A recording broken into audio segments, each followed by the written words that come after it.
දළදා වහන්සේයි මෙච්චර විශේෂ. බුදුරජාණන් වහන්සේගේ අනෙක් හැම ධාතුන් වහන්සේ නමකටම වඩා වැඩිම 이르දි ප්‍රතිහාර ප්‍රමාණයක් පෑවේ අපේ දළදා මාලිගාවේ දළදා වහන්සේ. ඒකයි අපිට විශේෂ. බුදුරජාණන් වහන්සේලාට දත් කීයක් තියෙනවද? දැන් අපේ දත් කීයක් තියෙනවද? අපිට දත් තියෙන්නේ 32යි. උඩු ඇඳේ 16යි, යටි ඇඳේ 16යි. බුදුවරුන්ට දත් තියෙනවා 40ක්. දන්ත ධාතුන් වහන්සේලා 49ක් බුදුරජාණන් වහන්සේලාගේ ශ්‍රී මුඛයේ වැඩ ඉන්නවා. වීසති වීසති සේත සුදන්තෝ කියන්නේ ඒකනේ. 20 බැගින් නු කියන්නේ උඩු ඇඳේ 20යි, පහළ ඇඳේ 20යි.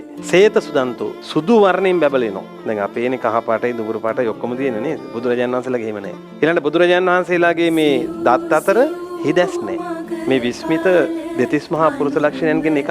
තේරුණාද? ඒ නිසා උන්වහන්සේලාට මේ වළඳන ආහාරය, වළඳන දාණය මනාකොට ජීර්ණය වෙනවා කියනවා. එතකොට ළමයි දැන් කෙනෙකුට හිතෙන්න පුළුවන් නේ දැන් එහෙනම් බුදුරජාන් වහන්සේගේ දළදා වහන්සේලා 49ක් වැඩ ඉන්න ඕනනේ කියලා. ඔව් වැඩ ඉන්නවා. අපිට ඇහින් දකින්න තියෙන එක දළදා වහන්සේ